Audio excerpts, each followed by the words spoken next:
Hey guys, I thought I'd take a minute and kind of go over what I was going to do on these light fixtures. I mentioned about taking some of this foil tape and coating the insides of the light fixture so they'd reflect light better, and I had a couple of questions. One of them was what product I'm using. This is just a standard foil duct tape that I get from an HVAC supplier when I do duct work and stuff. This is kind of an idea of what it is, but there are several different variations. I think this was about $9 a roll, and it says here it's 50 yards. So I don't know how many light fixtures I'll get out of a roll, but probably quite a few. What I'm going to do is take a Sharpie. I'm actually going to trace a line where this ballast cover goes, so that way I know not to put any tape inside of that. There's really no point in it. And then I'll put the tape over the outside of the ballast cover separately, so that way I can remove it and take it out of the fixture if I need to work on the ballast or whatever, instead of just taping over everything. These just squeeze together and slide up out of here. Kind of hard to do one-handed. And there your ballast. These are still the old school standard ballast. The newer ones actually have like an electronic ballast in them, which is quite a bit smaller, and they work at a much lower temperature. These kind of have a tendency, once you get down below about 30 degrees, they're kind of slow to warm up. But that's what's in them, so that's what I'm going to use. So I'll go ahead and get my lines and stuff marked and get the tape laid down, and I'll bring you guys back and show you what it looks like. Okay guys, I'm back. I thought I'd just give you a little shot of how you apply this tape. It comes with a paper backing on it, and you just start out where you want it to go, and I was just lining up my edges and then loosely pulling the backing out with my underneath hand and lining up my two edges together so that I make sure I don't have any gap between the two. You just kind of loosely work it down with your fingers as you go. One caution over this stuff, since it is like a really thick aluminum foil, do not run your fingers down the edge of it, because it will give you one wicked paper cut. Then the whole secret to this, this is what you use with ductwork. It's a squeegee. It's kind of like what you use on body filler and stuff, but it's a little bit heavier duty. You take that and work all your air bubbles and all your wrinkles and stuff out, so that way once it's adhered, you're not getting it back off in one piece. And basically you just start down through here, trying to work all your air bubbles out to the sides, kind of like what I've seen them do with window tinting and stuff before. And once you've got all the air pockets and all your edges and stuff sealed down, this is not coming back up very easily.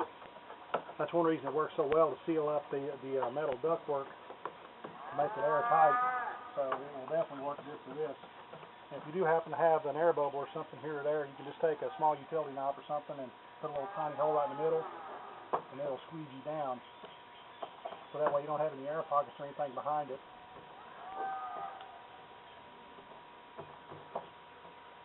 I mean, you can get as precise and finicky with this as you want. What I did was just measure the inside dimension of my light fixture, which is about 46 inches.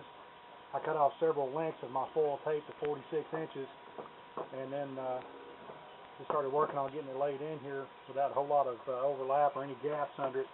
And I figured out for this size light fixture, it takes about 9 strips at 46 inches. So you're only going to get about 4 fixtures out of a roll this size.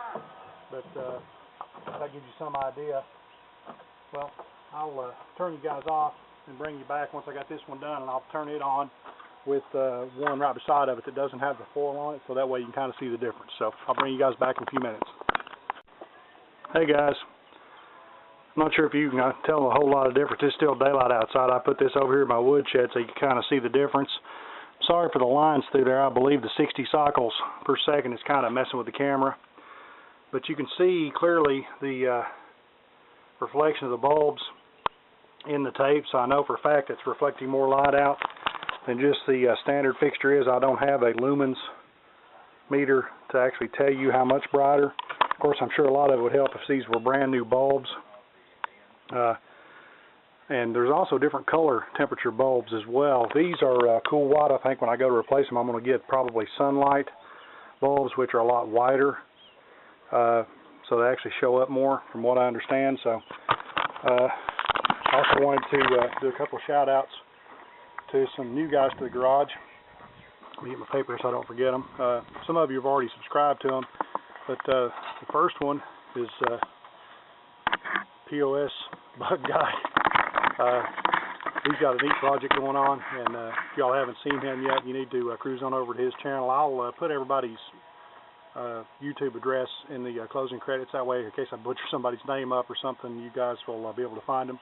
But yeah, he's working on a Volkswagen as well, and from what I understand, he just started in the garage gang and started making videos. So everybody go over there and give him a shout, and welcome him. Spit it out. Welcome him to the gang, and make him feel like he's part of us, because he is.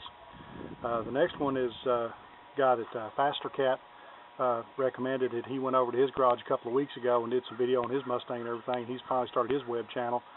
His is Mustang Joe 671. So you guys go over there and check him out. Of course, he's got a Mustang, but he's also got an AC Cobra and some other interesting stuff. But he's been working on the suspension on his Mustang. Of course, I'm kind of partial to Mustangs. Y'all already know that. So cruise by there and give him a shout and let him know that we're glad he's aboard too. Another one that I'm not sure if a lot of you guys are subscribed to. I know Rob Rasdi from Meta is familiar with him, but it's GTS Designs. He's working on an El Camino, and he's done a ton of work on suspension and brake components. Just a lot of different stuff, and now he's got some videos up where he's doing some woodworking and some other stuff, which is my other hobby. I like doing a lot of woodworking, cabinet making, and so forth. So you guys be sure and go by there and hit him up and let him know that you guys are interested in what he's doing. So with that, I'm going to turn the video off and go back to working on the car now that I'm done playing with the light fixtures for a little while, and I'll check you guys later. Y'all take it easy.